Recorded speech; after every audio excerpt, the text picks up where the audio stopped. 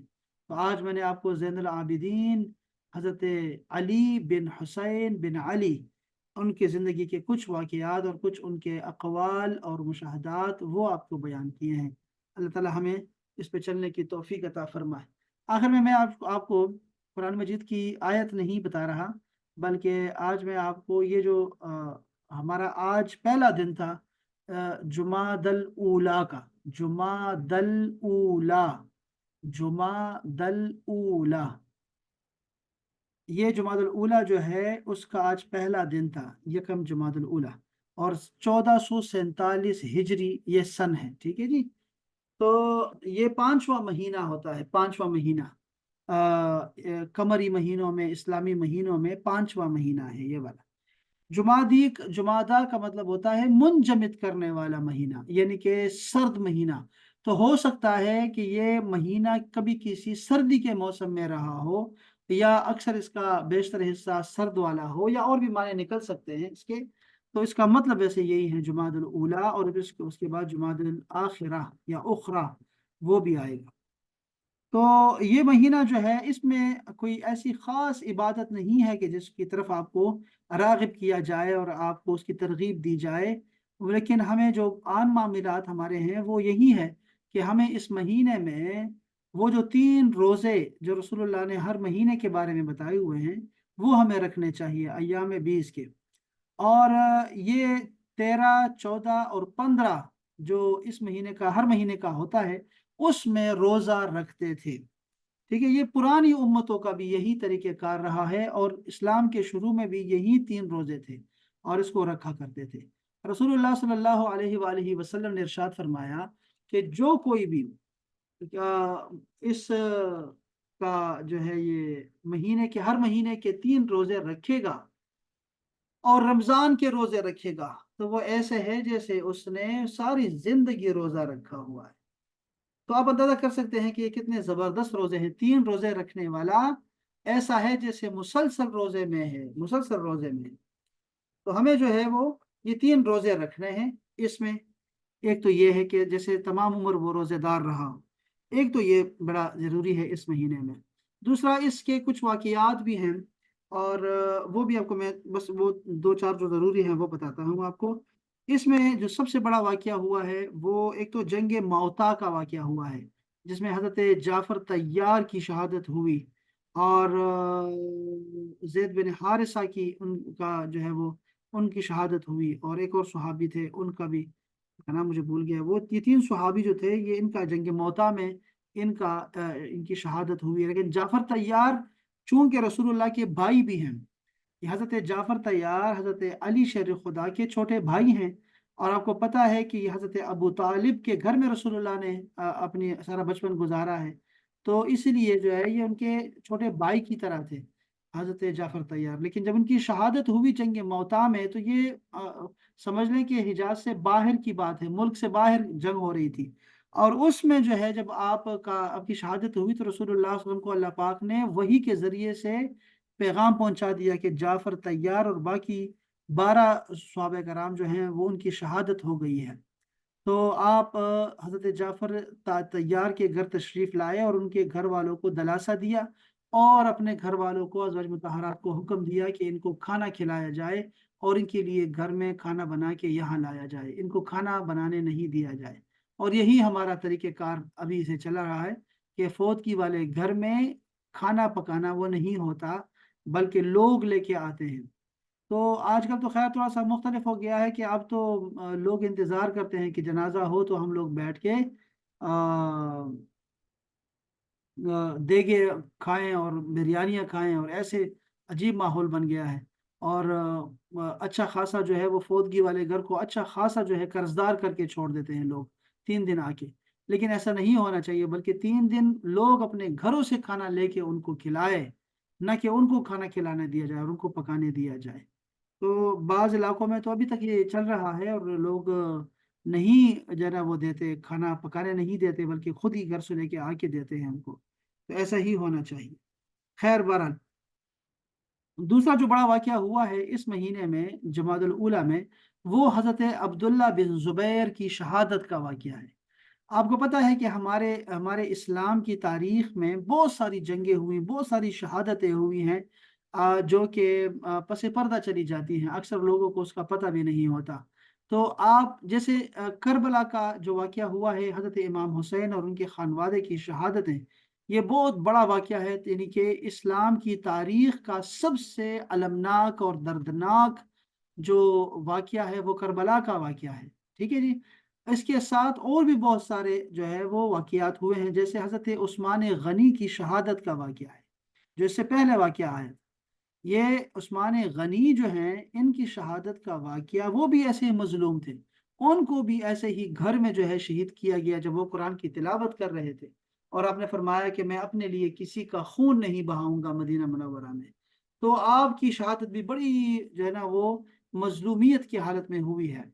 تو وہ بھی بہت بڑا واقعہ ہے۔ لیکن یہ جب کربلا کا واقعہ ہوا نا، تو یہ یزید خبیث جو ہے یہ یہاں کربلا میں نہیں رکا، بلکہ اس نے جو ہے صحابہ کرام پر بہت تکلیفیں جو ہیں ڈھائی ہیں، اور یہ جو ہے وہ اس کے اندر رحم کا مادہ نہیں تھا، سرے سے انسانوں میں نہیں ہوتا۔ انسانوں میں جہاں پیدائشی طور پر لوگوں کے ساتھ محبت اور الفت اور شفقت کا معاملہ ہوتا ہے، اسی طرح کچھ لوگ صرف فساد لے کے دنیا میں آتے ہیں، اور وہ شر پسند ہوتے ہیں، وہ پیسے دے کر شر خریدتے ہیں اور جھگڑے خریدتے ہیں اور جھگڑا کرنا چاہتے ہیں، ہر ایک سے جو ہے وہ جو ہے وہ لڑنا چاہتے ہوتے ہیں، کچھ لوگ ایسے ہی ہیں۔ تو یہ جو یزیدی فکر ہے نا، یہ یزیدی فکر ختم نہیں ہوتی۔ آپ یوں سمجھ لیں کہ فرعون بھی یزید تھا، نمرود بھی یزید تھا، سمجھ لیں، اور یہ جو یزید تھا یہ فرعون بھی تھا، اور یہی نمرود بھی ہے۔ آپ سمجھ سکتے ہیں کہ یہ سارے ہر دور میں ایسے رہے ہیں۔ تو یہ ایسا ہی جو ہے ایک یزید جو گزرا ہے وہ حجاج بن یوسف گزرا ہے۔ حجاج بن یوسف جو تھا یہ گورنر تھا مدینہ منورہ کا، عبد الملک بن مروان کے دور میں، یہ بنو امیہ کا دور ہے۔ تو حضرت عبداللہ بن زبیر نے واقعہ کربلا اور حرہ کے بعد انہوں نے اپنی خلافت کا اعلان کر دیا تھا مکہ مکرمہ میں، مدینہ منورہ میں، اور یہ جو باقی لوگ تھے وہ شام میں تھے۔ تو یہاں پر جو تھے حضرت عبداللہ ابن زبیر جو ہے 9 سال تک انہوں نے خلافت چلائی، 9 سال تک۔ اور یہ جو تھے بنو امیہ ان کے مخالف رہے ہیں بہت زیادہ۔ اور اس کے بعد یہ ہوا کہ ان کو منجنیق سے جو ہے مارا گیا، یعنی مکہ مکرمہ میں پتھر برسائے گئے، پتھروں کی بارش کرائی گئی۔ یہ حجاج بن یوسف نے وہاں پہ جو ہے وہ بارش کروائی، پتھروں کی بارش کروائی۔ تو حضرت عبداللہ بن زبیر جو تھے ان کو پتھر لگا اور پتھر سے جو ہے وہ بے ہوش ہو گئے، پھر اس کے بعد ان کو شہید کر دیا گیا۔ اور شہادت کے بعد حضرت عبداللہ بن زبیر کو لٹکایا گیا، ان کی لاش کو لٹکایا گیا، 3 دن تک لٹکے رہے۔ اور یہ کون تھے عبداللہ بن زبیر؟ یہ حضرت ابوبکر صدیق کے نواسے ہیں، یہ سیدہ عائشہ کے منہ بولے بیٹے ہیں۔ سیدہ عائشہ ام المومنین کا کوئی اولاد نہیں تھی نا ان کی، اس لیے وہ حضرت عبداللہ بن زبیر کو اپنا بچہ کہتے تھے، اور یہ بھی ان کو ماں کہتے تھے۔ اور یہ اصل میں بیٹے تھے حضرت اسماء بنت ابی بکر کی، ان کے یہ بیٹے تھے۔ اسماء بھی جو جن کی سیدہ آسماء کی بہت ساری احادیث ان سے روایت ہیں، اور بڑی خدمت کی رسول اللہ کی، اور اپنے والد کی بڑی خدمت کی انہوں نے۔ ان کا یہ بیٹا ہے عبداللہ بن زبیر۔ تو آپ کو پتا ہے کہ جب یہ صحابہ کرام مدینہ منورہ آئے تو یہود و نصارہ آپس میں باتیں کرتے تھے کہ ان لوگوں کی اولاد نہیں ہوگی، یہاں پر اولاد نہیں ہوگی، اولاد نہیں ہوگی۔ تو لوگ انتظار کر رہے تھے کہ کوئی بچہ ہو، مہاجرین میں سے کوئی بچہ ہو۔ تو یہ جو پہلا بچہ ہوا وہ شوال میں ہوا، یعنی کہ شوال عید کا مہینہ تھا، جس میں حضرت عبداللہ بن زبیر پہلا بچہ جو ہے وہ مدینہ منورہ میں مہاجرین کا پیدا ہوا۔ تو سارے مدینہ میں خوشیاں تھی اس کی، ساری بچے تو اور ہی اس کے بعد پیدا ہوئے ہیں، لیکن عبداللہ بن زبیر کی خوشی بہت زیادہ تھی کہ یہ پہلا بچہ تھا جو مدینہ منورہ میں پیدا ہوا مہاجرین کے ہاں۔ رسول اللہ نے خود نام رکھا اور آپ کی زبان کو میٹھا کیا، تحنیک کی، جس طرح آپ کرتے تھے۔ تو عبداللہ بن زبیر کی زندگی ساری کی ساری جو ہے وہ بڑی ہی زبردست گزری، مجاہدانہ، اور عبادت کا ان کا کوئی ثانی نہیں تھا۔ حضرت عبداللہ بن زبیر کو حمامت المسجد کہتے تھے، مسجد کا کبوتر۔ میں جو بات آپ کو بتانے چاہ رہا تھا وہ یہ بات تھی، اہم بات، کہ حضرت عبداللہ بن زبیر جو تھے انہوں نے اپنا ایک معمول بنایا ہوا تھا، اور وہ معمول یہ تھا، چونکہ تصوف کا ہم لیکچر دے رہے ہیں تو آپ کو اس کو میں اس حوالے سے بھی آپ کو بتانا چاہتا ہوں کہ عبداللہ بن زبیر نے ایک رات ایسی بنائی کہ اس میں وہ ساری رات قیام کیا کرتے تھے، قیام میں گزارتے تھے تاکہ صبح ہو جاتی تھی۔ پھر اس کے بعد وہ کیا کرتے تھے، دوسری رات وہ رکوع میں بتاتے تھے، ساری رات رکوع میں رہتے تھے تاکہ صبح ہوتی تھی۔ اور پھر تیسری رات وہ سجدے میں گزارتے تھے تاکہ صبح ہو جایا کرتی تھی۔ تو ایک رات قیام میں، دوسری رات رکوع میں، تیسری رات سجدے میں، پھر اس کے بعد دوبارہ قیام کی طرف آتے۔ تو یہ ان کا معمول تھا، اس لیے ان کو مسجد کا کبوتر کہا کرتے تھے، یہ مسجد کا کبوتر ہے۔ تو حضرت عبداللہ ابن زبیر جو تھے یہ بہت چہیتے تھے سیدہ عائشہ صدیقہ کے بھی اور اپنی ماں کے بھی، لیکن ماں نے بڑا حوصلہ دیا کہ تم حق پر ہو اور حق پہ ڈٹے رہو، حق کو نہیں چھوڑنا، چاہے یہ کچھ بھی کرے تمہارے ساتھ۔ تو انہوں نے پھر یہی کیا، انہوں نے اتنے پتھر برسائے کہ خانہ کعبہ کو توڑ دیا انہوں نے۔ یہ یزید جو تھا، یہ یزیدی اور ان کی جو فوجی سوچ جو ان کی تھی وہ ایسی ہی تھی، اور یہ سوچ قائم و دائم ہے، آج تک قائم و دائم ہے، کہ انہوں نے حجاج نے جو ہے وہ پتھر برسائے اور خانہ کعبہ کو توڑ دیا اس نے، اور پھر اس کے بعد حجر اسود کو بھی توڑ دیا، وہ بھی اس کو بھی نشانہ لگا تو وہ بھی ٹوٹ گیا تھا، تو اس کو جوڑ کے رکھا گیا۔ یہ سارا انہوں نے کروایا، اور یہ عبداللہ بن زبیر کو زیر کرنے کے لیے، ان کو توڑنے کے لیے، اور یہ چلتا رہا سلسلہ۔ یعنی یہ امام حسین کے یہ بھی ایک بہت بڑے جو ہے وہ سپہ سالار تھے، جرنیل تھے، جنہوں نے ان کا مشن جاری رکھا اور آگے لے کے چلے ان کو۔ تو ان کی والدہ جو تھی وہ تیسرے دن جب آئی اور دیکھا کہ عبداللہ بن زبیر کی لاش لٹکی ہوئی ہے ابھی تک 3 دن کے بعد بھی، تو آپ نے فرمایا کہ یہ شاہ سوار ابھی نہیں اترا سواری سے، ابھی تک یہ شاہ سوار ابھی ہی بیٹھا ہوا ہے۔ تو اصل میں اتنا بڑا حوصلہ تھا سیدہ آسمہ بنت ابی بکر کا۔ لیکن پھر ہوا کیا کہ 10ویں دن، یعنی کہ ان کی شہادت کے 10ویں دن آپ کا بھی انتقال ہو گیا، اور آپ کو بھی جو ہے یہی جو مہینہ ہے یہ والا یہ 17 تاریخ تھی جمادی الاولیٰ کی، جس میں آپ کا انتقال ہوا، اور 27 کو پھر ان کی والدہ کا انتقال ہوا۔ اللہ اکبر۔ تو یہ مہینہ جو ہے جمادی الاولیٰ کا ہے، جمادی الاولیٰ۔ اللہ تعالیٰ ہمیں توفیق عطا فرمائے کہ اس مہینے ہم اللہ تعالیٰ کی عبادت کر پائیں اور اس کو راضی کر لیں، اور اس مہینے کے شر سے اللہ تعالیٰ ہمیں بچائے رکھے، اور اس مہینے کا خیر ہمیں عطا فرمائے، اور اللہ تعالیٰ ہمیں جلد سے جلد رمضان مبارک کے روزے رکھنے کی توفیق عطا فرمائے، اور ہمیں رمضان دکھائے، سب کو اللہ تعالیٰ نصیب کرے رمضان۔ اور رمضان کی ابھی سے جو ہے وہ طلب ہے، ابھی سے طلب ہے، اللہ تعالیٰ خیر سے لے کے آئے۔ تو یہ تھا جی ہمارا آج کا درس۔ اللہ کرے کہ کچھ نہ کچھ فائدہ ہوا ہو آپ کو۔ اللہ تعالیٰ سب کو سلامت رکھے، خوش باش رکھے یا رب۔ آپ کے ذہن میں کوئی بات ہے تو آپ کر سکتے ہیں، اور میں نے کافی ٹائم لے لیا آپ کا۔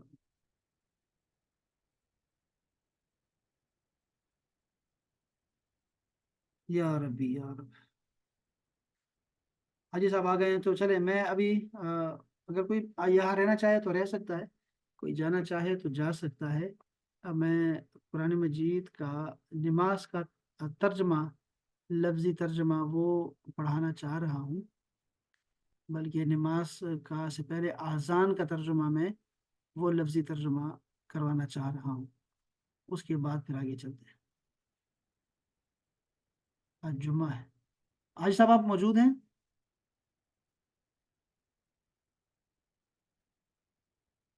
یا ربی۔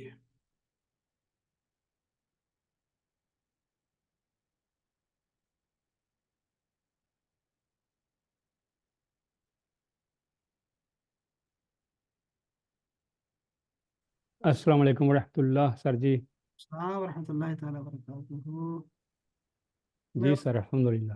میں اذان جو ہے وہ چاہ رہا تھا کہ اذان کے نا آپ کو لفظی ترجمہ آپ کو کرواؤں، جس میں سے ہر چیز کے بھی آپ کو پتہ ہے کہ اذان اور نماز اور آخری صورتوں کا ترجمہ قرآن مجید فرقان حمید کے 40,000 الفاظ اپنے اندر سموئے ہوئے ہیں، اور حدیث کا تو احاطہ ہی نہیں ہے۔ تو اس لیے ہمیں چاہیے ماشاء اللہ۔ ہے وہ اس کا ترجمہ، لفظی ترجمہ ہمیں آنا چاہیے، سب کو آنا چاہیے۔